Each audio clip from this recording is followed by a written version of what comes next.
Salut, c'est l'anonyme, je vous balance une nouvelle vidéo. Je vais vous parler d'un sujet qui me tient à cœur, c'est la vingtaine.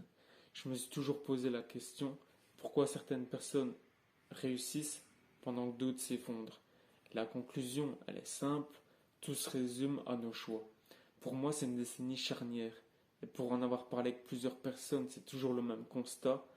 Elles auraient voulu savoir les choses plus jeunes et être passées à l'action plus tôt. Donc dans cette vidéo, on va voir 6 points pour vous réussir votre vingtaine et pouvoir récolter ses fruits. Le premier point, c'est l'indépendance d'esprit.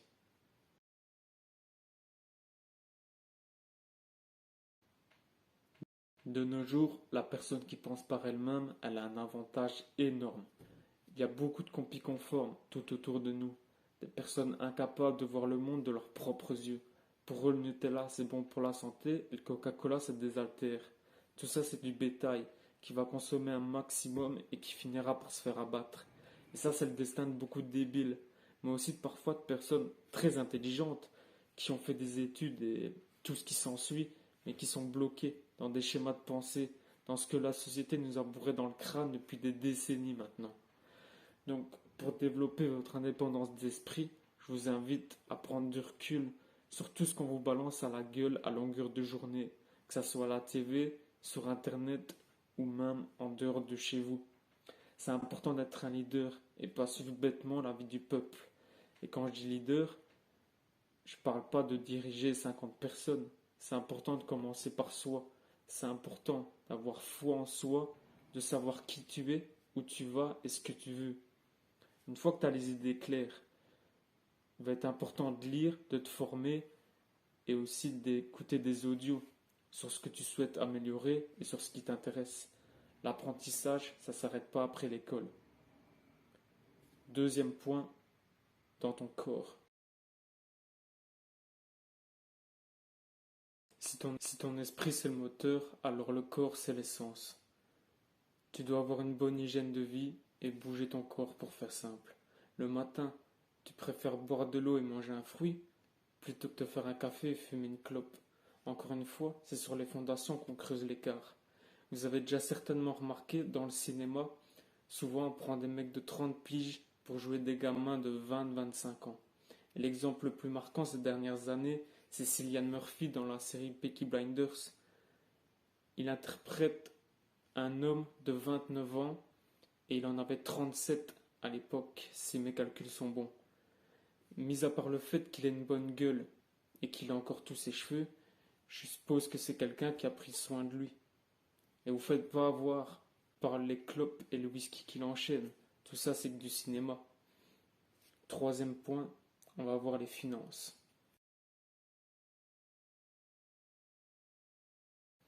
La ressource numéro 1 dans un monde capitaliste, c'est l'argent. Tu peux aller chialer ou bien sauver une pancarte. Si t'as pas un minimum de thunes, le problème il vient de toi. Il y a beaucoup de mecs qui rêvent de millions d'euros sans savoir gérer un salaire. Ils n'ont pas compris le concept.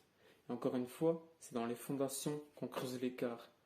Moi, demain, si j'ai 300 000 euros qui tombent, je reste en Opel Corsa, hein, parce que j'ai d'autres priorités et j'ai une vision à long terme. Que ce soit dans l'immobilier, la bourse, la crypto, ou bien développer un business. Transition parfaite pour le quatrième point, développer un business et ou une passion. Tu dois maîtriser une compétence et réussir à la monétiser, même si c'est après 30 ans. Mais passe à l'action aujourd'hui. C'est ce qui va te faire lever le matin. Comme dirait le vieux sage en face de chez moi, l'oisiveté est la mère de tous les vices.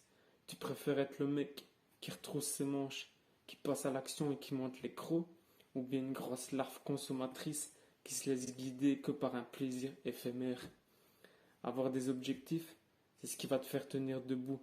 Tu dois savoir apprécier le parcours. Et vaut mieux mettre des grosses semelles, parce que si t'arrives en tongs, ça va être chaud. Moi, perso, quand je prends un peu de hauteur, j'aime bien jeter un œil en arrière, voir le chemin que j'ai déjà parcouru. C'est ce qui m'amène, à mon cinquième point, les expériences de vie.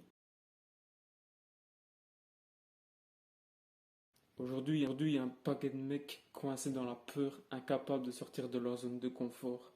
Toi, si tu passes à l'action, et même si tu échoues, au final, tu auras été plus loin.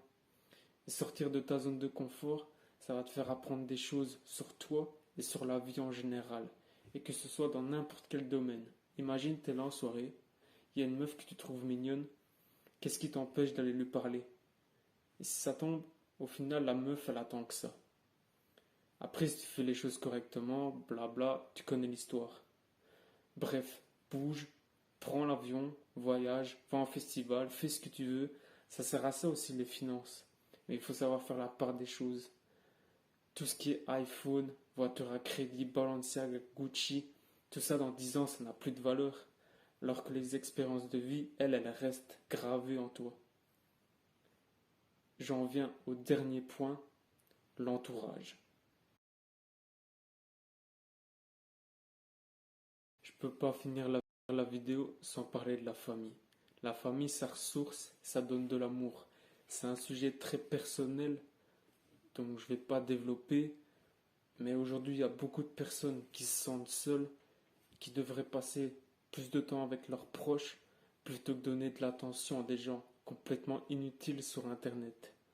Maintenant que j'ai parlé de la famille, je passe à l'entourage. Déjà, tu dois faire la différence entre connaissances, potes et amis. Parce que tu peux pas laisser n'importe qui rentrer dans ta vie et foutre le bordel. Il y a des mecs pour moins de 4 chiffres et te la mettre à l'envers. Tu dois savoir avec qui tu marches, avec qui tu t'élèves et qui va se casser la gueule. Reste focus et ne tends jamais la main à celui qui se noie.